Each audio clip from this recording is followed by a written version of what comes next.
আল্লাহ, আমরা এখানে সুস্থতার সাথে মোনাজাত করছি, বয়ান শুনছি, বয়ান করেছি, কিন্তু কত মায়ের চোখে এখনো পানি।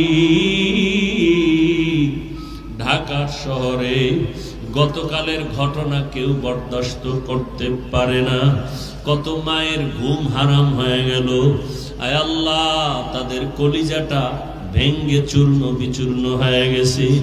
অনেকে সন্তানের খোঁজও এখন পর্যন্ত পায় নাই। ও আল্লাহ, যারা দুনিয়া থেকে চলিয়া গেল, আয় আল্লাহ, তাদেরকে শাহাদাতের উচ্চ মর্যাদা দান করেন। আয় আল্লাহ, মা বাবা আত্মীয় স্বজন যারা চোখের পানি ফেলে কান্না করতেছে, আয় আল্লাহ, তাদেরকে সাবিরিনদের অন্তর্ভুক্ত বানায় দেন। আয় আল্লাহ, তাদের ধৈর্য ধারণ করার তৌফিক দান করেন। সন্তান হারা, মা হারা, বাবা হারা, ভাই হারা, আয় আল্লাহ, যে যাকে হারাইয়া অসহায়, কুদরতের দ্বারা তাদেরকে উত্তম নিয়ামত দান করেন। আয় আল্লাহ, বাংলাদেশ শান্তির দেশ বানায়া দেন। জুলুম থেকে দেশ ও জাতিকে হেফাজত করেন। আয় আল্লাহ, সমস্ত মসজিদ মাদ্রাসাগুলো কবুল করে নেন।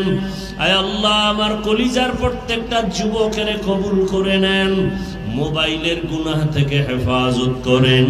5 ওয়াক্ত নামাজি বানায়া দেন। কোরআন পড়নেওয়ালা বানায়া দেন। পরস্পরে হিংসা দূর